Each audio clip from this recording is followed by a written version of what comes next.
We are Lagos Talks 91.3. Let's talk.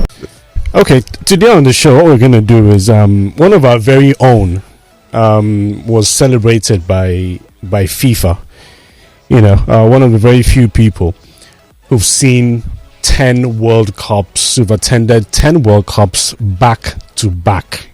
Yeah, two of them were celebrated in Qatar. I think it was yesterday. One of them is our own, and we have to celebrate our own.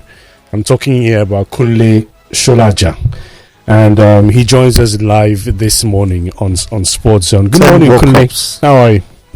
Good morning, Nigeria. How are you? I'm fine here. Kunle, please talk to us about what happened in Qatar. Yeah, how you were celebrated by FIFA, and I hear you were also given something to remember what you've done in terms of World Cup coverage. I was very elated when information came to me that World Cup editions will be celebrated. So yesterday was the day, and I was the only black on the podium, and only the second African, because as you know, my Gleeson is a white from South Africa. So I was very elated, and shortly I was called up to come and for a special interview on FIFA TV. So it was a glorious day for me professionally. Well, he was celebrated alongside Mark Gleeson for having attended. Yeah, for having attended 10 World Cups, and absolutely amazing. He's told quite a few very interesting stories at the FIFA World Cup. The story is that alongside 81 other journalists of repute who have attended and reported at nearly a score of the global football fiesta and other global tournaments, Solaja, a former group sports editor of Concord Newspapers and the Guardian Newspapers, was awarded a certificate of achievement and a replica of the World Cup trophy presented by the Brazilian legend Ronaldo. Solaja, who is presently the chief executive of online sports publication sportsvillagesquare.com, was one of the only two Africans on the list, and the other being the South African Mark Gleeson. Yeah, and this certificate of achievement was jointly signed by the FIFA president and presidents of AIPS, the global umbrella body for sports writers, Gianni Merlo. Kunle is trying to get us back on the line. Hello, Kunle. Yeah, hello, yeah. All right, so congratulations to you, you and of course Mark Gleeson, the only two Africans on the list. Tell us, was this a deliberate thing by you to cover as many World Cups, or was it just you doing your job and before you knew it, you had 10 World Cups in the bag? Personally, the World Cup has always been a dream for me, even when I was growing young. I remember my first World Cup experience watching on a black and white TV the 1970 World Cup match between Peru and Brazil, and there was a certain Theophilus Kubrias and Pelé were the star players of that match. So, and then I remember 1974 watching Gerd Müller score that memorable winner. So ever since the World Cup had always been embedded in my memory, and I was just wondering if by chance there would be a day I will be able to see these players that I just read about in magazines or watch on television. So by 1990, by 89, I had become the group sports editor of Concord Press. So my first dream was to cover the World Cup.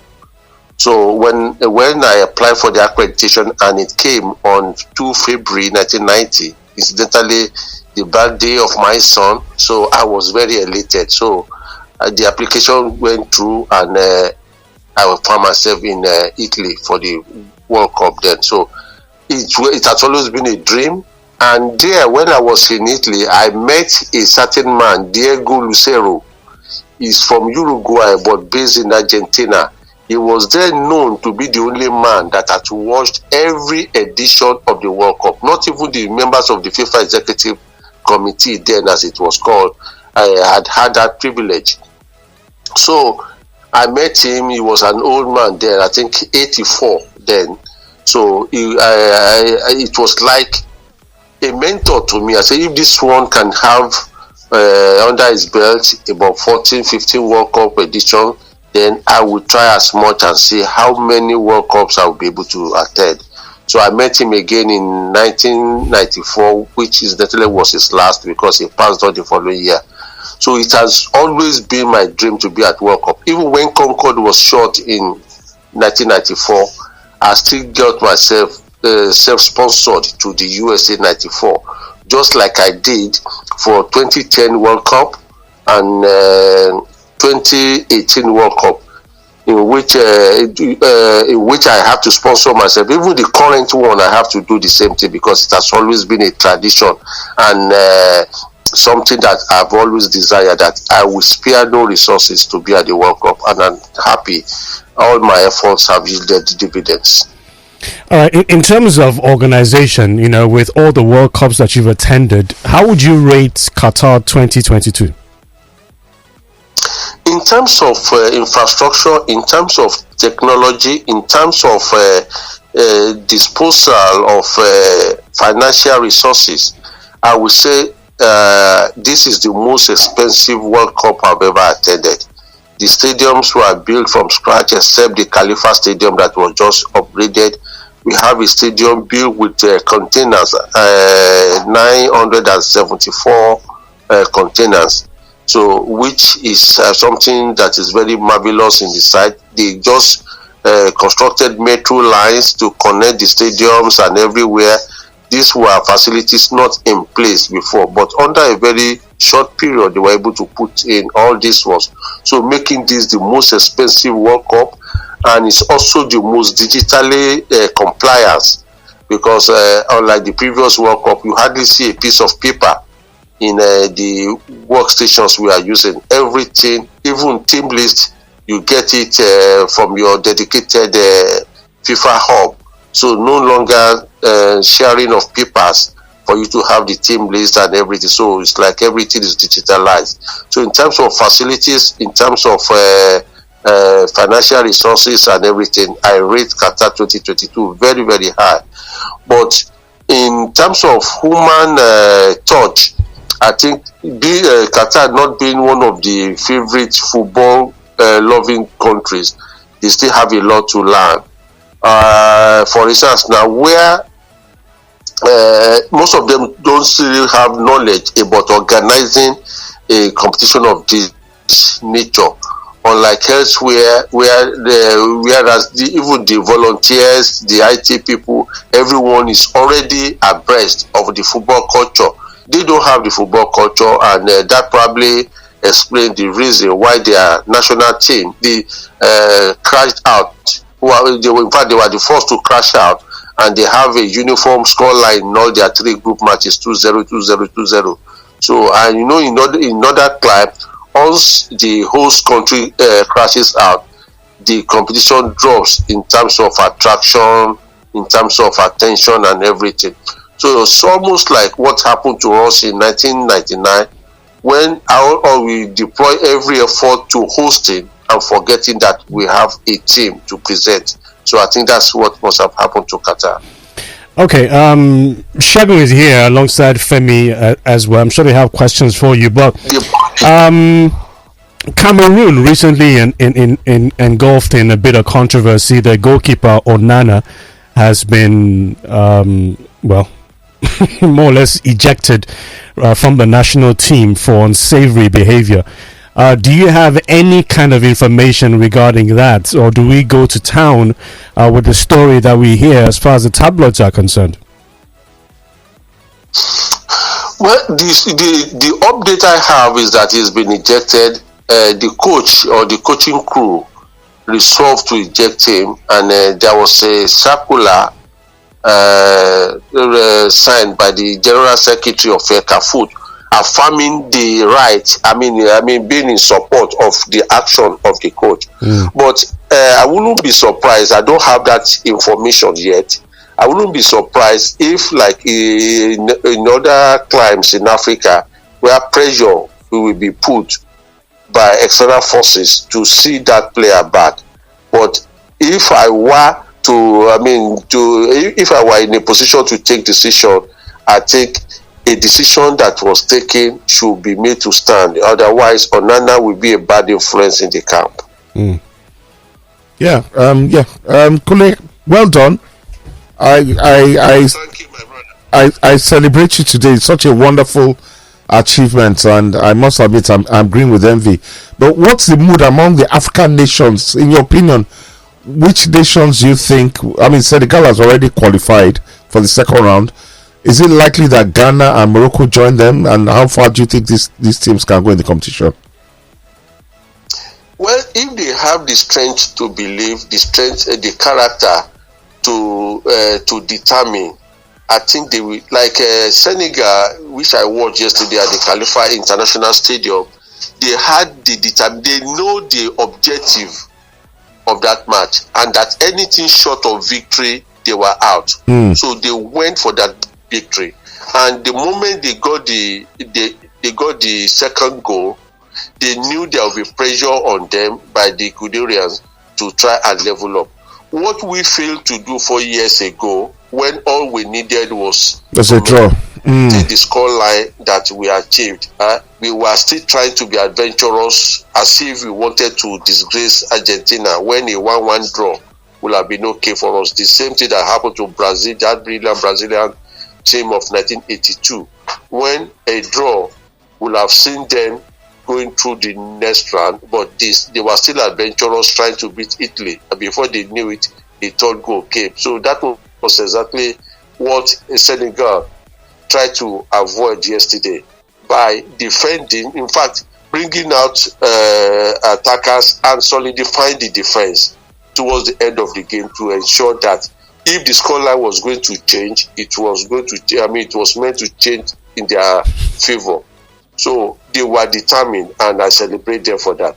I still wish Ghana well, but the way they allow Korea to level up at 2-2 before they got the winner, it gives more to desire, because I would have loved them to have that strength of belief that we can.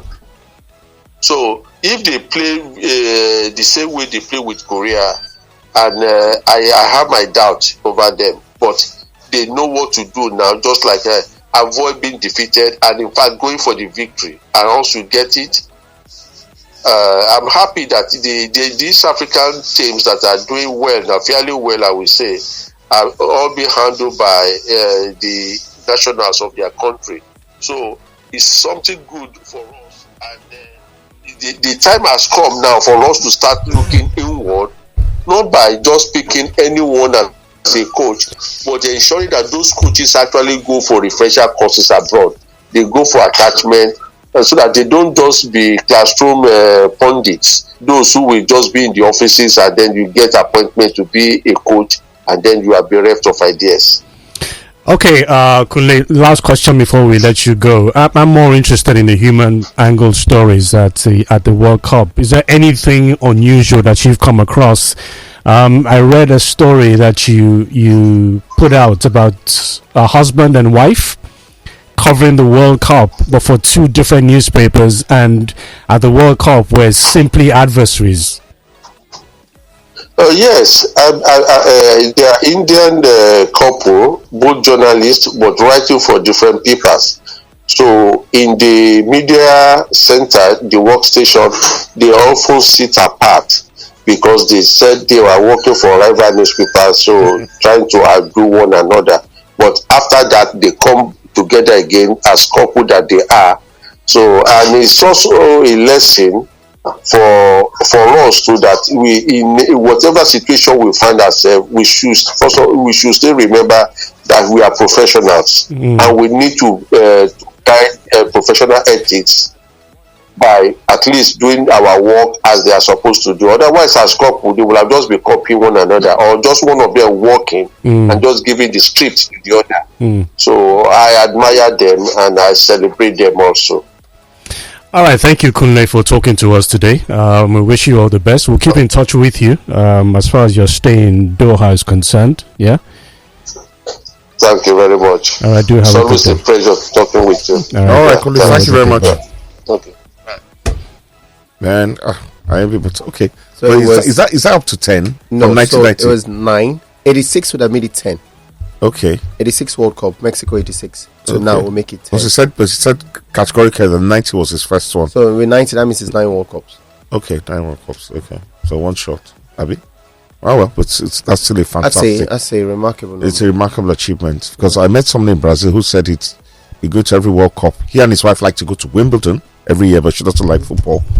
But he's been to every World Cup from 98 till 2014. So a lawyer, but I mean, hey. What I love about what he said was about the digital advancement. Absolutely. And even tickets. Yeah, digital advancement. It's something that we keep talking about IT. It just tells you what the future of the world is. Everyone is switching that way.